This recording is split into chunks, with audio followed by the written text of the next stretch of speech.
I've got reason to be hopeful. I'm seeing a little teeny pushback from Congress. They're trying to get the ACA insurance premium subsidies stalled, not in the picture, for another 3 years. Well, maybe in 3 years things will be different and we'll actually get some more activity and some real decreases in the insurance premiums. After all, the ACA is supposed to have been a work in progress. It's my hope that folks at Kaiser Permanente and other healthcare establishments will indeed look to improve our delivery of healthcare. As it is, we can get an appointment with a specialist in the United States within a month. In Europe, it takes longer. Only 35 to 37% can do that. 57% of us are okay here in America. And what else am I hopeful about? I see in all the local newspapers, from Tennessee to Virginia Beach to out west to here in New York City, folks are looking to make childcare affordable. And that's a real plus. It's a plus for families who've got to go out to work and leave early in the morning. It's a plus for single women with children who must leave the home and may not have anyone to leave their child with. This is good news. And mental health. Mental health is being looked at across the nation. We're seeing a mental health facility being built in Virginia Beach, where they've got over 20 beds, at least 5 psychiatrists, and nursing staff.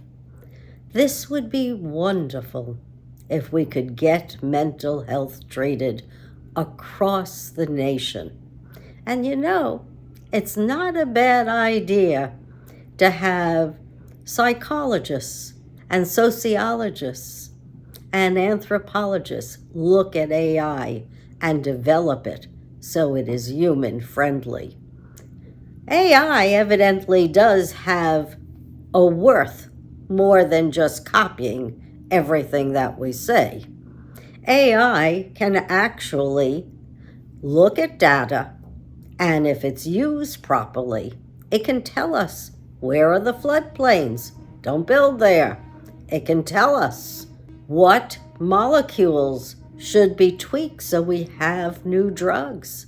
It can look at the hundreds of thousands of drugs that were discarded in the 70s through the 90s because they didn't fit a particular cancer model. It can tell us what that drug would be useful for if we program it correctly.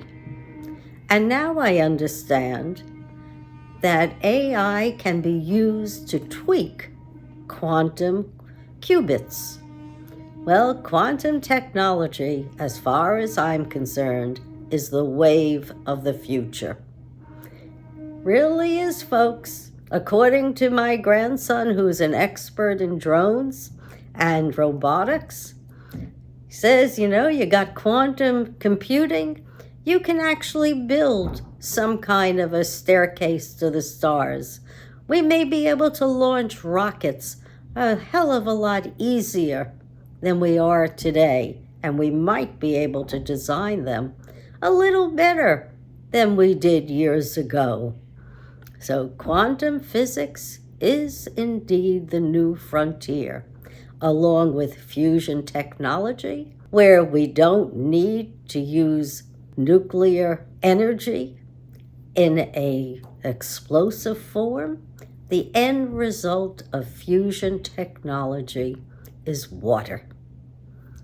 No need to be concerned. And we're already producing the magnets that we need for this endeavor. We've been working on it for almost a century. And now people think, hey, it's within our horizon of 5 to 10 years. That's the revolution that will revolutionize our entire way of life. And folks are looking at vehicles that fly that are cars. Well, I've seen that in science fiction. All you have to do is look at Andor, and you know there are cars eventually that will fly.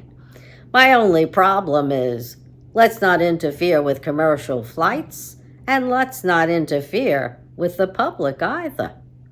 As it is, Elon Musk's debris from his satellites and his rockets seem to be falling to Earth and hurting folks. And we also need coordination between our military flights and our commercial flights. We don't want any more accidents. But is there reason to hope? Yeah.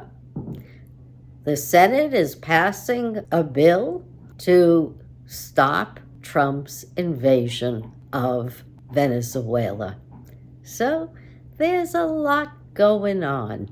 And for that, I am thankful as we enter the new year, because it looks to me that folks are aware of what's happening and they're pushing back.